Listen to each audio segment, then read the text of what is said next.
Ils sortirent de la tempête. Des vagues rouges grandirent et gonflèrent sous la poussée du premier des bâtiments de guerre à percer le voile des nuages éthérés. Ce dernier arriva dans une course effrénée et se fraya un passage à travers le calme qui régnait au cœur de l'orage. Des vrilles de fumée irréelles s'accrochaient au rebord de sa coque et de ses moteurs brûlants. Lambda Messi hurla un message d'avertissement sur toutes les fréquences Vox. Gyr émit un grondement psychique, et sur tous les bâtiments de notre flotte bigarrée, les officiers de pont se mirent à bombarder leurs maîtres de messages concernant l'attaque imminente. Depuis le pont du Eyes Chosen Sun, je ne pouvais pas voir les navires ennemis. Je les ai aperçus à travers l'oculus du Tlaloc, à travers le regard d'Azur-Kai. Lorsque le vaisseau de tête apparut, nous pûmes entrevoir le violet impérial de sa coque, patiner jusqu'à avoir pris une couleur lilas fantomatique. Nous sûmes à qui nous avions affaire avant même que les auspex du Tlaloc ne nous le disent. Les empereurs Children. La voix de Lambda Messi était un murmure atone. Reviens à bord, me voxa Azur-Kai. Je pouvais sentir son dégoût et sa colère à travers notre lien psychique. Falcus porta la main vers le côté de son casque. Il recevait sans doute des instructions similaires de la part de l'équipage du Balfoul Eye. Puis, il donna l'ordre que j'espérais ne jamais voir venir. Ces soldats pointèrent leurs armes non sur mes compagnons et moi, mais vers Léor et ses guerriers. Le commandant des World Eaters ne montra aucun signe d'hostilité. « Ne me menace pas !» dit Léor d'une voix aussi calme que le vide intersidéral. « On peut m'accuser de nombreux maux, Falcus, mais pas d'être un menteur. Je ne tolérerai aucune trahison en terre neutre. » Personne n'était au courant de cette rencontre. Falcus avait tiré son épée et faisait face au World Eater impassible. Léor portait son casque, et même si je ne pus le voir de mes yeux, je sentis son sourire. Il pencha légèrement la tête sur le côté, comme s'il réfléchissait à la meilleure manière de garder le contrôle de la situation. « Frère !» La voix sifflante du cadavre contrôlé par Sargon se voulait apaisante. Je me tenais pour ma part entre Falcus et Léor, hache à la main. Nous faisions tous les trois à peu près la même taille. « Il ne nous a pas trahis, dis-je, alors que je plongeais mon regard dans celui de Léor à travers les lentilles de son casque, tout en essayant d'ignorer les appels répétés d'Azur-Kai. « Tu connais Léor, pulsai-je à travers la psyché d'acier de Falcus.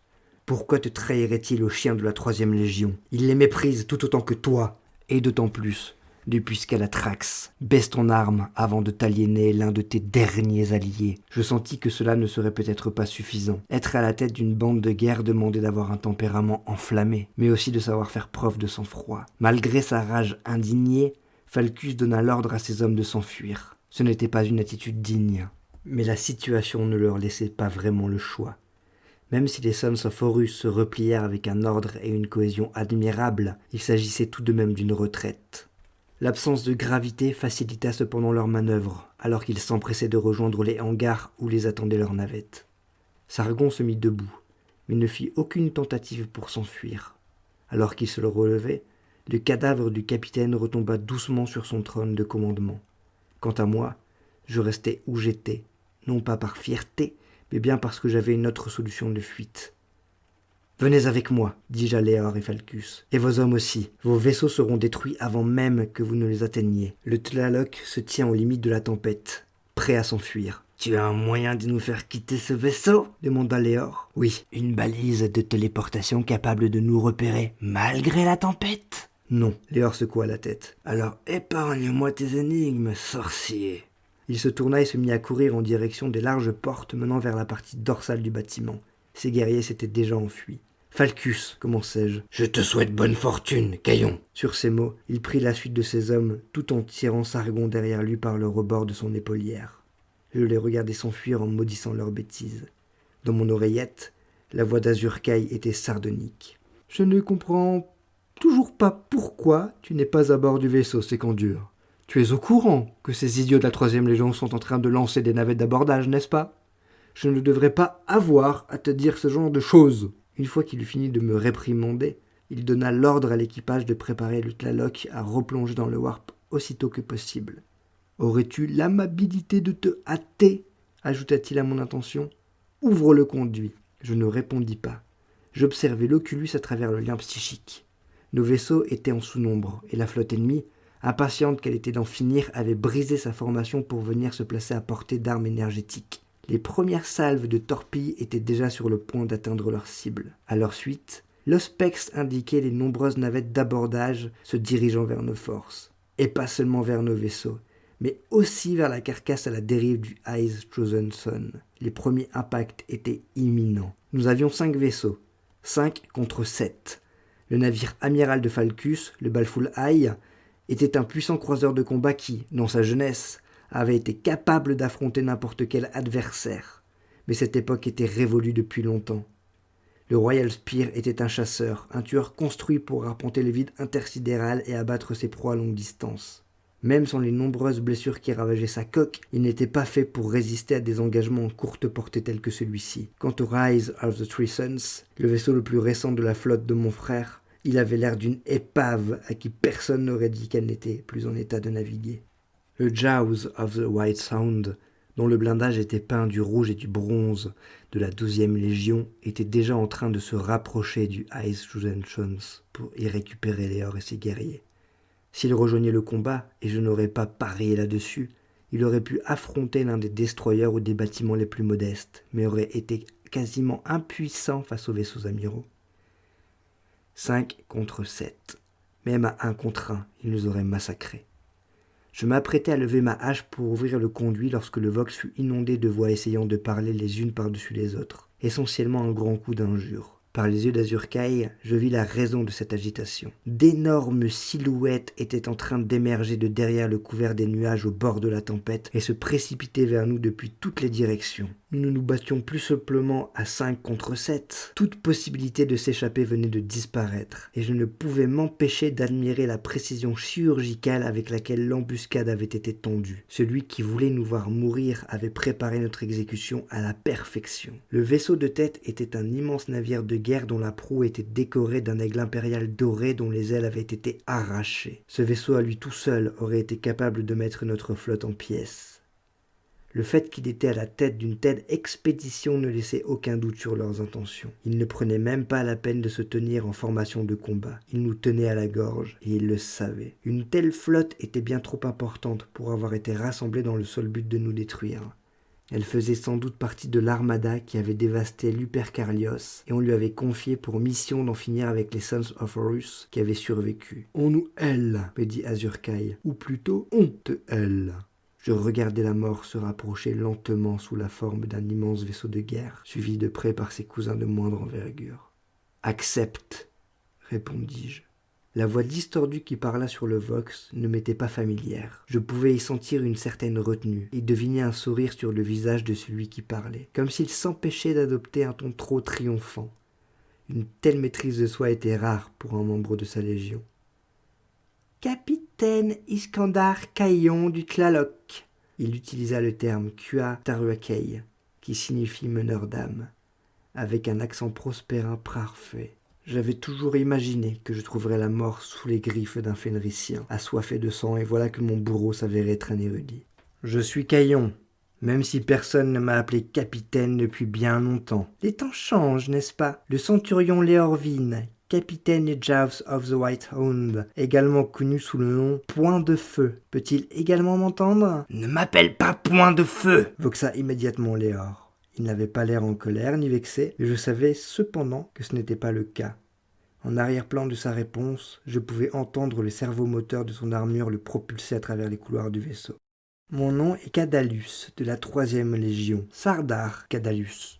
Vos équipages ont certainement dû vous prévenir que nous n'avons ouvert le feu que sur les bâtiments portant les couleurs des Sons of Horus. Je vous offre la possibilité de vous en tirer avec la vie sauve. Je n'ai de querelle ni avec les Thousand Sons, ni avec les World Eaters. Retournez à vos vaisseaux, et nous vous laisserons vous réfugier tranquillement au cœur de la tempête. Sardar Cadalus, répondis-je. Je suis d'avis qu'il s'agit là d'un mensonge. Un craquement sur le canal Vox ne suffit pas à masquer son amusement. Laissez-moi m'occuper de Falcus et de ses hommes sans vous interposer. Je me moque bien de vos tours de magie pathétiques, et je n'ai que faire de cet imbécile de Point de Feu. Je répète mon offre. Regagnez vos vaisseaux et laissez-moi disposer des Sons of Horus. Vous avez ma parole. Je vous laisserai la vie sauve. Et vous pourrez colporter la nouvelle de ma miséricorde jusque dans vos forteresses. Pour quelle raison en as-tu tellement après Falcus, frère demandai-je. Il est l'un d'eux, répondit Cadalus. L'un d'eux, un légionnaire des Sons of Horus. La légion qui nous avait laissé mourir sous la colère renouvelée des canons impériaux. Comme il était facile d'échapper à une punition, mais impossible d'oublier sa propre honte. Il me semble étrange que tu te permettes de juger les autres alors que ta propre légion n'a pratiquement pas participé à l'assaut de Terra. Où étiez-vous lorsque nous autres versions notre sang au pied des murs du palais impérial? Je vous ai fait mon offre, répondit Sardar. Il n'avait pas mordu à l'hameçon, mais j'étais certain qu'il ne souriait plus. Je portai mon regard sur mes compagnons. Mécari et Jedor assistaient à la scène devant le silence le plus complet. Gyr parcourait le pont de long en large, son âme inhumaine impossible à déchiffrer, à part peut-être par le vague sentiment de malaise qui en émanait. À travers les yeux d'Azur-Kai, j'observais les runes représentant les navettes d'assaut s'approcher de la coque du His Chosen Son. Nous avions moins d'1 minute devant nous avant qu'elle ne l'atteigne. J'ai bien peur de devoir refuser, Cadalus. J'apprécie ton offre, mais je ne te ferai pas confiance pour brûler moi-même si je te mettais le feu en personne. À mes yeux, ta parole vaut moins qu'un tas d'excréments, fils de Fulgrim. Il rit, certain, à juste titre de sa victoire, que nous trahissions Falcus ou pas. C'est fort dommage, Caillon. Et toi, Point de Feu, que décides-tu? Je suis du même avis que le Tiscan. Je pouvais sentir un sourire mauvais se dessiner sur son visage. Mais rends-toi maintenant, et je ferai peut-être preuve de miséricorde. Cela est-il censé me faire trembler, Léorvine? C'était davantage une tentative d'humour, répondit Léor en serrant les dents. Puis la connexion avec Cadalus mourut dans un grésillement. J'ouvre le conduit, transmis-je à Azur-Kai. Sa réponse ne fut guère plus qu'une pulsation mentale qui me transmit parfaitement son irritation vis-à-vis du temps qu'il m'avait fallu pour enfin coopérer. Synchroniser ses sens avec un frère n'est pas chose facile, même lorsque l'on partage un lien aussi fort qu'Azur-Kai et moi. Je n'étais pas capable d'ouvrir le conduit et de maintenir notre lien psychique en même temps. Aussi me préparais-je pour le choc mental à venir. Je sentis Azur-Kai lever son épée en même temps que je levais ma hache.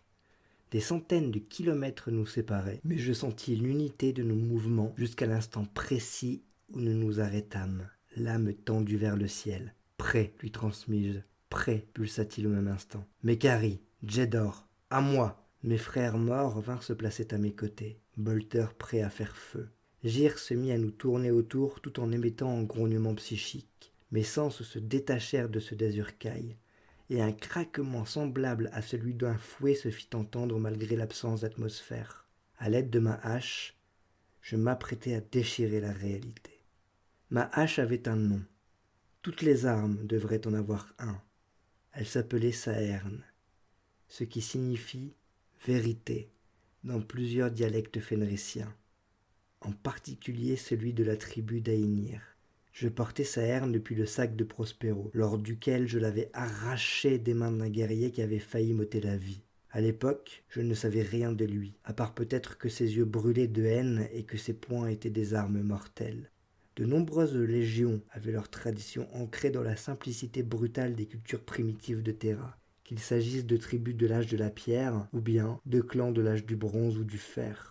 S'approprier des trophées ayant appartenu à des guerriers des autres légions était non seulement une pratique courante, mais cela était même devenu une technique d'intimidation entre les chefs de factions rivales. Bien des chapitres Space Marine, issus de l'éclatement des forces ayant participé à la Grande Croisade, se considéraient au-dessus de telles pratiques. Mais les 9 légions rataient rarement l'occasion de s'adonner à ce genre de menaces. Après tout, une grande partie du respect qu'une bande de guerre obtenait de ses rivales était due à la réputation de son commandant. Ces guerriers n'hésitaient pas à narguer leur adversaire en leur hurlant des noms qu'ils avaient vaincus et des batailles qu'ils avaient remportées. En conséquence, le pillage des armes ou armures d'adversaires tombés au combat était une pratique courante. Malgré cela, et le fait que je ne vouais plus aucune allégeance au Tao San Sons depuis longtemps, le fait de penser au nombre de loups qui avaient emporté des trophées acquis lors du massacre de Prospero me faisait grincer des dents. Ma colère était surtout due au fait qu'ils considéraient de tels objets Maleficarum, corrompus, et qu'ils les avaient certainement détruits plutôt que de les porter fièrement au combat.